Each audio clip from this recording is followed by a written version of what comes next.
when I put an art show together, I bring in people from different areas from the Black community to represent their work, but it's presented in a manner that is it's accessible, because there are people that will come to the show that have never been in an art gallery. They wouldn't venture to do that. They love art, but it's they see it as somewhat pretentious or being part of something that doesn't really include them, and so they'll step into a gallery, they'll step out, or they'll walk right by, even though there's something in the window that catches their eye. They won't step into the store. So when I do my shows, I try to make it so that it's accessible, so that people are coming in, and when they walk through the door, they actually feel comfortable. There's a variety of things that you can do to make somebody at ease. But once they're at ease, then they're going to take the time to take a look at the paintings on the wall and ask the questions, and not feel silly about asking questions.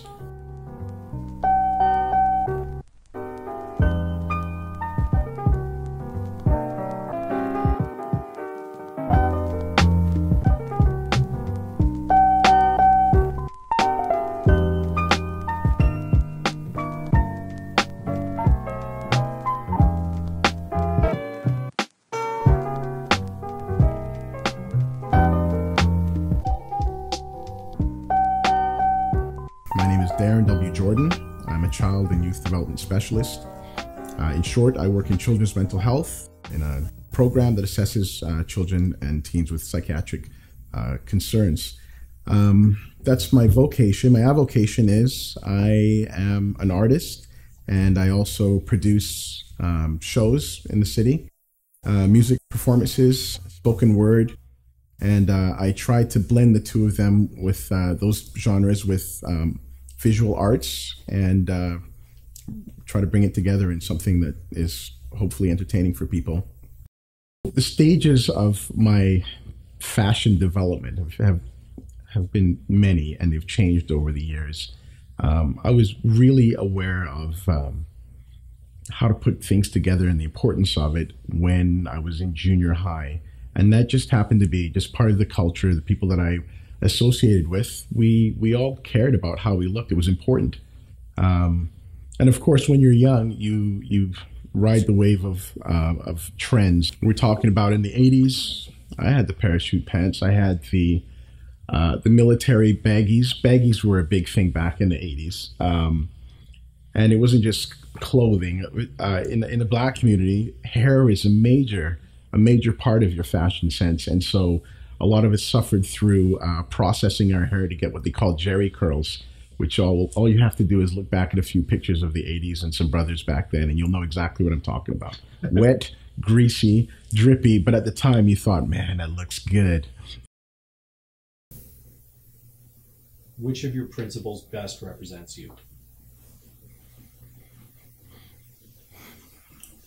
I think the principles that best represent me center around acknowledgement and appreciation of different cultures, and making the effort to learn your own culture and learn others.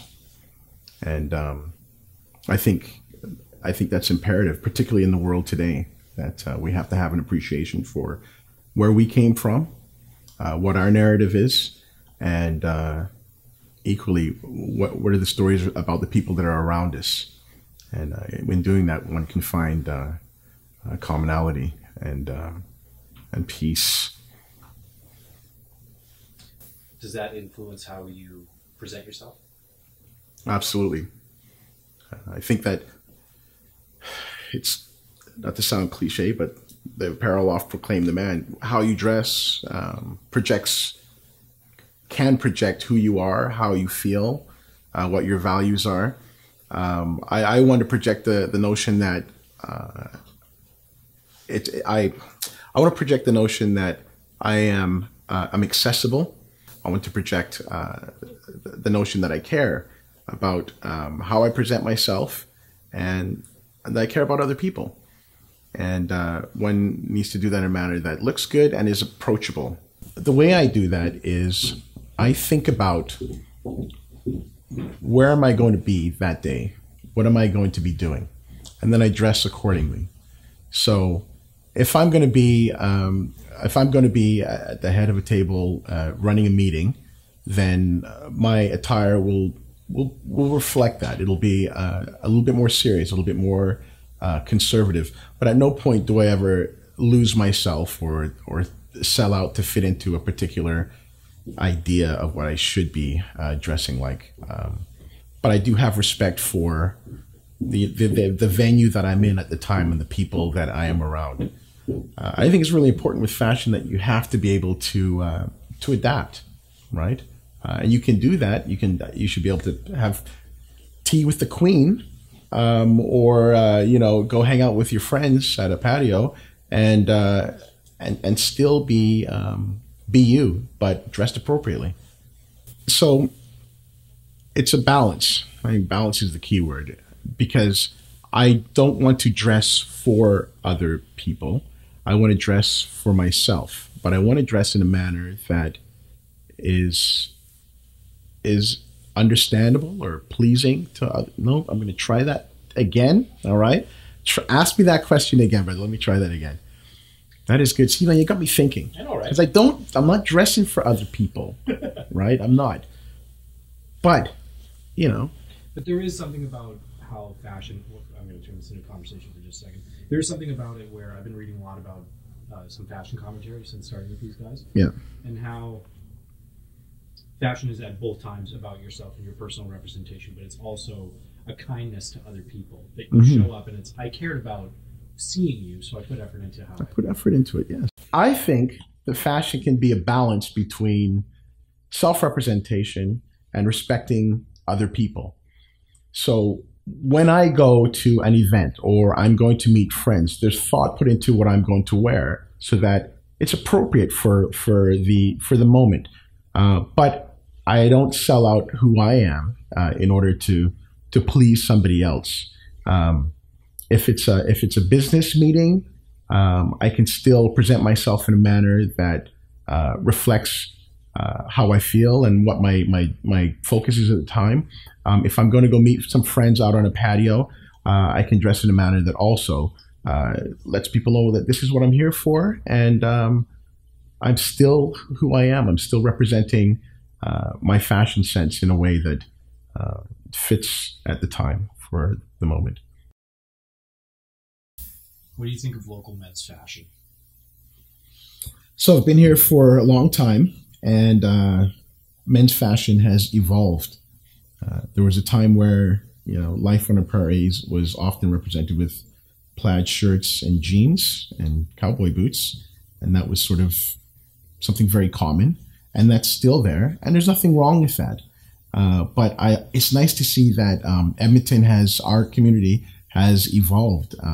People are wearing clothes that are reflecting common trends, but people are also I have noticed people are also embracing their culture, and so they're going back to clothing that is inspired by their place of origin or their parents' place of origin, and it's mixed in there with some current European styles as well.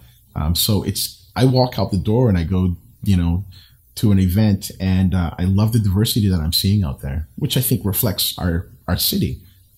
Yeah, I have almost a theory on fashion right now. Maybe as it pertains to Edmonton, but there was a time with music. When you were listening to music, you had a specific genre that you were attached to, and you sort of identified yourself by that genre, right? I'm a metalhead. I listen to hip hop, I listen to funk, I listen to soul, and we just did that. We put ourselves in that pigeonhole. But then with the advent of the internet, now you get people that are listening to all types of music that they would not have normally listened to, and they're accessing all this music, all these different genres, because they can. Fashion, I find, is the same way. It used to be very specific. You would identify yourself as a certain way, and you would dress a certain way, and people can identify you as that certain thing by the way you dress. But now it's more fluid. There's so many influences. To have a tailor or store that that knows exactly what it is that you want when you walk in. They know not only your sizes, but they have an idea about your fashion sensibility, the sort of things that are important to you. That's a gift. I think it's a very rare gift. Imagine being able to walk into a place and you don't have to go into your story about what it is that you're looking for, because you have an understanding with that person that is making that suit. You have an understanding of the person that is helping you pick out, an outfit. That would be a gift.